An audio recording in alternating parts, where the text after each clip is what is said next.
Hi there, Amanda here, and this is the first video of a 3-video series that I'm bringing to you this week, which is all about how to create a somatic movement practice.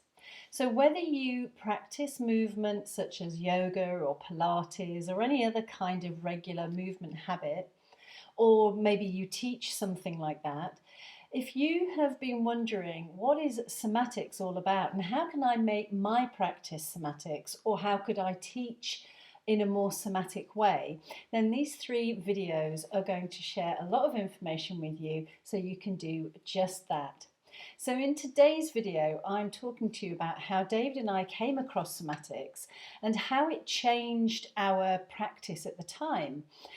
We were teaching Nia and Aerial Yoga at that time.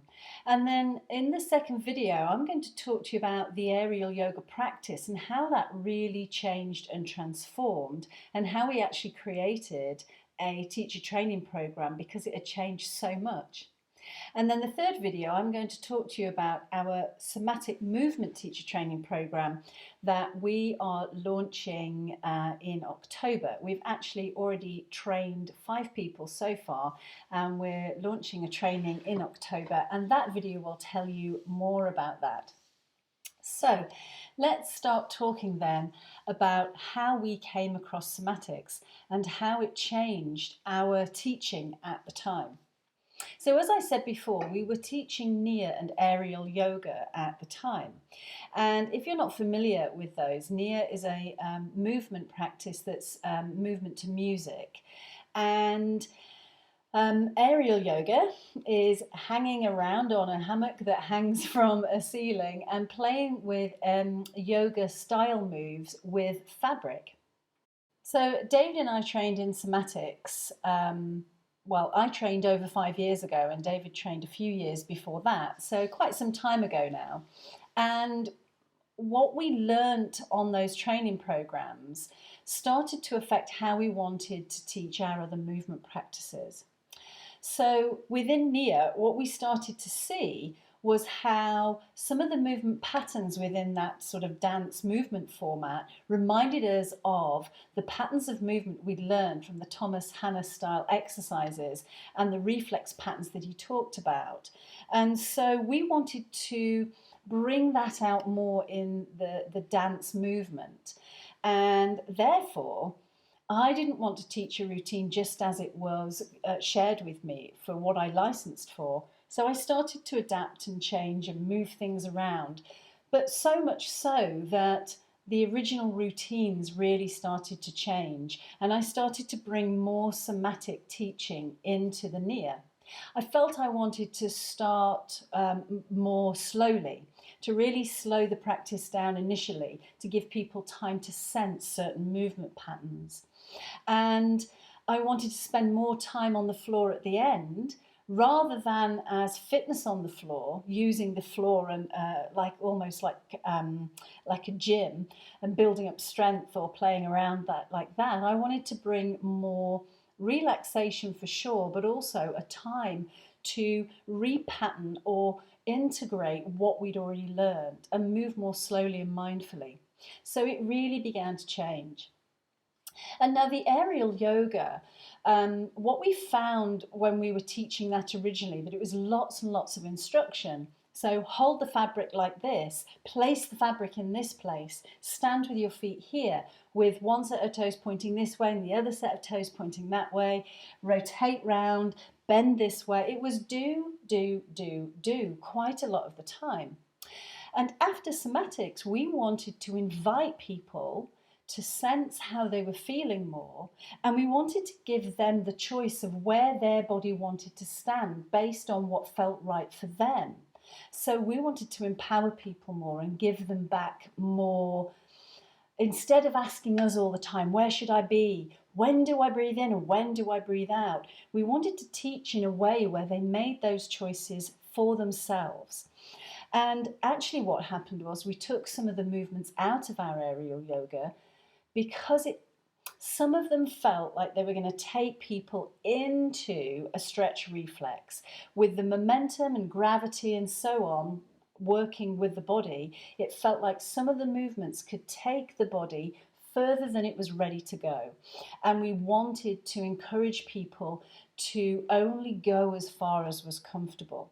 And we did really rearrange a lot of the movements and started to include some of the somatic movements into it, so that movements began to be pandiculated rather than stretching away from where we already were to try and get to where we wanted to be. So consequently, the main changes that happened was, instead of doing, we spent time sensing, and instead of trying to get somewhere, we spent more time being aware of how we felt and noticing the journey of the movement, I suppose. And so our teaching style and practice kind of radically changed over time. So let's look at some of the things that we did so that you could start incorporating that into your practice. And one of the first things is more of a Soma Scan. We brought that in more and more. So that was one of the first things we did. So let's just do a Soma Scan as we are right here and now. So however you're listening to this video and watching this video, whether you're standing or seated, so I'm guessing many people are seated, but if you're standing, sense the feet rather than your sit bones or your buttocks. But if you're seated, tune in now to how you're sitting on your sit bones, the bony bits on the bottom of your bottom. Can you sense both sides? Can you sense if you're heavier on one side than another, or are you balanced? Can you feel your feet on the floor? And if you can, again, have you got more weight into one foot than the other? Just noticing and not changing. And can you sense, without having to move those areas, but simply taking your awareness and sending it into that space inside your body? Can you sense all 5 toes as you're standing or sitting? Just noticing. Which directions are your toes pointing in? And then tune in to your spine. And does the spine feel like it is upright? Do you feel like you're leaning forwards or leaning back? Or are you leaning over to the left or over to the right? So taking time to really tune in. So instead of having people or having yourself just giving a moment to stand and breathe, notice also, what can you sense? What in your body brings its attention to you?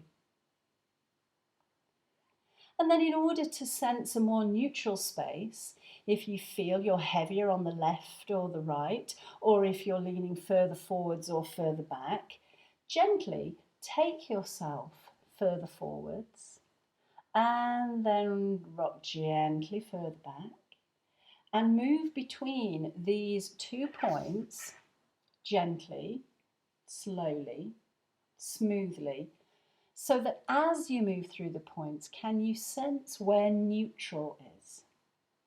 And make the space, be the forward and the back, smaller and smaller, so that either side of neutral becomes smaller until you hover and stop at neutral.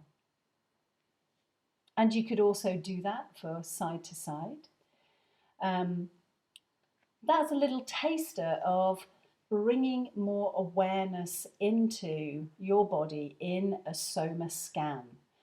And we go into lots of detail in Soma Scans when we're teaching our classes and workshops and our teacher training. So you can really build up more proprioception, meaning really sensing where you are in space. But as well as proprioception, knowing where you are in space, is also building up interoception, having a real sense of yourself from the inside.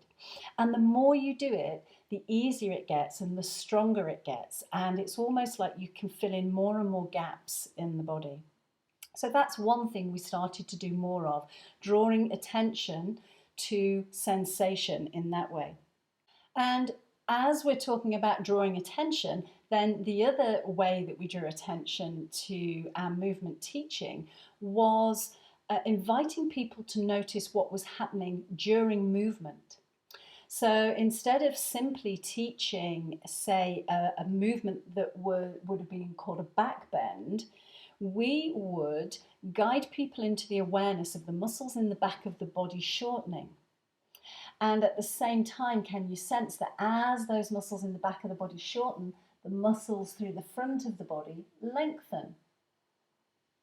So drawing attention to what is happening in the body as you're moving, giving your brain more information and being more in control, I suppose, of those movements, being like finely tuning yourself into what is actually happening.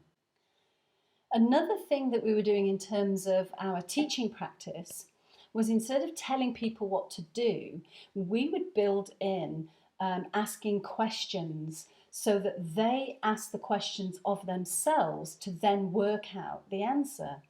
So if we were lying flat on the floor with on the back of the body with the feet in standing, and take the attention to the back of the pelvis and the hip bones, I might ask, how can you make your right hip rise up into the slightly off the floor?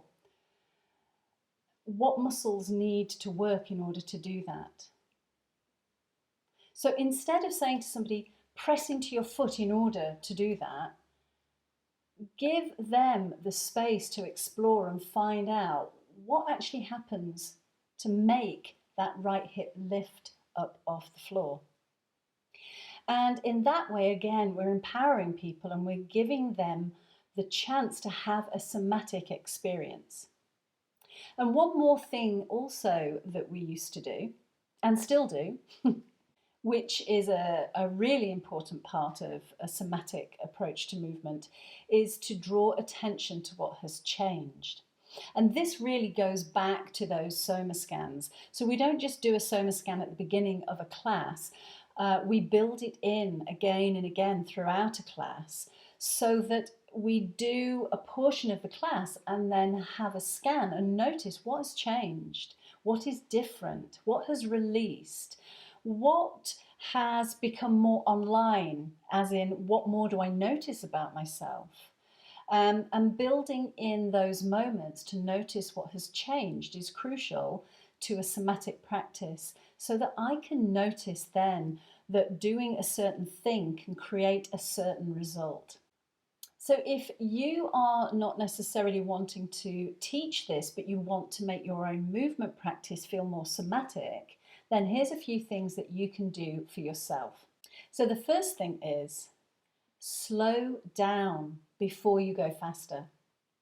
So whatever movement practice you're taking part in, or you're practicing at home, whatever movement you're going into, what if you slow it right down so that you can really take notice of what is happening at every part of the movement? So that first 2% of the movement, the momentum, the beginning of a move, where does it start from? And then sense just the end range without pushing too far. And then can you notice a slow release out of the movement? And in that way, it's like a non-movement, it's a not doing, it's a release of an action, of a movement. And finally, can you sense the very end of that, when everything switches off?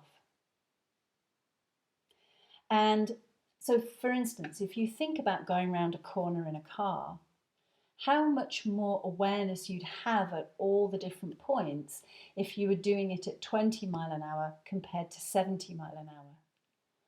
And this is what a somatic approach can do. It doesn't mean that we don't speed up at any point in time.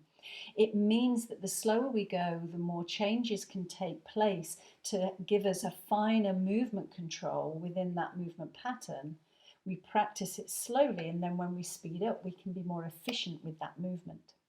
So the second thing you can do is change the angles of a movement. And that feels quite radical sometimes, because I've been to classes and I've practiced movements in the past where there's a particular way that you're supposed to do a movement and hold a movement, especially in yoga.